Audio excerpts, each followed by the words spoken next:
Hello, Empuraan എന്ന ചിത്രത്തിൻ്റെ world wide presale collection റിപ്പോർട്ടാണ് എന്നൊരു വീഡിയോ ആകത്തെ.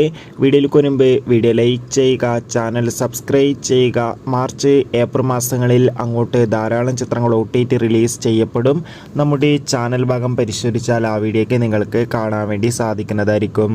പൃഥ്വിരാജിൻ്റെ സംവിധാനത്തിൽ മോഹൻലാൽ, മഞ്ജു വാര്യർ, ടൊവിനോ തോമസ് എന്നൊക്കെ പ്രധാന കഥാപാത്രങ്ങളായെത്തി മാർച്ച് 27 റിലീസിനെത്താൻ പോകുന്ന ചിത്രമാണ് എമ്പുരാൻ. ഏവരുമേറെ ആകാംക്ഷയോടെ എമ്പുരാൻ എന്ന ചിത്രത്തിൻ്റെ ഓരോ അപ്ഡേഷനും അറിയാൻ വേണ്ടി ഏറെ ആകാംക്ഷയോടെയാണ് കാത്തിരിക്കുന്നത്. ഫൈനലി ചിത്രത്തിൻ്റെ ഏറ്റവും പ്രധാനപ്പെട്ട ഒഫീഷ്യൽ അപ്ഡേഷൻ പുറത്തുവന്നിരിക്കുകയാണ്. ഇപ്പോൾ ഇതാ ചിത്രത്തിൻ്റെ വേൾഡ് വൈഡായി പ്രീസെയിലൂടെ മാത്രം ഏകദേശം 12 കോടിക്ക് മുകളിൽ കളക്ഷൻ നേടിയെടുക്കാൻ വേണ്ടി സാധിച്ചിട്ടുണ്ട്. എന്തായാലും മികച്ചൊരു പ്രീസെയിൽ ബുക്കിംഗ് തന്നെയാണ് ചിത്രത്തിന് നടക്കുന്നത്. എന്തായാലും കാത്തിരിക്കാൻ നമുക്ക് എമ്പുരാൻ എന്ന ചിത്രത്തിൻ്റെ കൂടുതൽ ബോക്സ് ഓഫീസ് കളക്ഷൻ റിപ്പോർട്ടിനായി. എത്ര പേരാണ് ചിത്രത്തിൻ്റെ റിലീസിന് വേണ്ടി കാത്തിരിക്കുന്നത് കമൻറ്റ് ചെയ്യൂ. അടുത്തൊരു വീഡിയോയിൽ കാണുമ്പോൾ എവർക്കും ബൈ ബൈ.